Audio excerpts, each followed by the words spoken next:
Thank you, Chairman Grijalva. I do appreciate the comments about Congressman Young and his picture being up. I appreciate Congressman Westerman for his remarks about Congressman Young. Congressman Young was Alaska's representative my entire life. And I had the honor of being a Morris K. Udall Scholar when I was in college, and of course have benefited greatly from the provisions within ANILCA that he ensured that rural people have a preference when resources are in a time of shortage. So I really appreciate your comments about both of the gentlemen, and I will share my prepared comments with you now. Thank you, Mr. Chairman, Chairman Huffman, fellow committee members.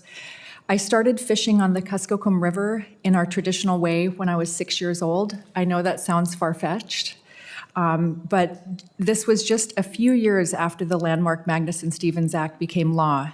Not that I had ever heard of it. As a 6-year-old, I was still learning how to operate the outboard motor and pick fish and navigate the river and read a tide book and those kind of things. My understanding and appreciation for protection of North Pacific fisheries far beyond the river has grown in the subsequent decades, as has my awareness of the importance of the Magnuson-Stevens Act and its goal to preserve all fisheries for future generations. Now, 43 years later, I'm honored to be working with my colleagues on the bill before us today to reauthorize this historic legislation. It's been 16 years since the last full reauthorization. We have learned a lot in that time. We've seen what needs fixing, what can be made better, and how, regardless of our political battles, the climate and the oceans are changing. Nothing is more important to me as a member of Congress than to protect the fisheries and the sea life that are crucial to Alaskan survival. These are not my first remarks on this important issue, as you've noted. I testified almost a year ago before the U.S. House Subcommittee addressing a version introduced by the late Congressman Young, speaking in my then role as the Executive Director of the Kuskokwim River Intertribal Fish Commission. I do wish Congressman Young were still here, but I listened as he talked with me about the law and his respect for his colleagues, and I will work hard to continue his efforts. Those efforts focused on evolving fisheries and ocean environment and the heightened recognition of subsistence needs of Alaska, especially the cultural and economic damage from declining salmon returns. On the Kuskokwim River, chum salmon are at their lowest level on record. Bristol Bay red king crab and snow crab populations have dropped dramatically. The decades-long trend of declining Chinook salmon stocks are continuing. This year was the first year that silver salmon, coho salmon were restricted on the Kuskokwim River. We were not allowed to harvest any toward the later part of the season. The ocean is changing and our management needs to adapt.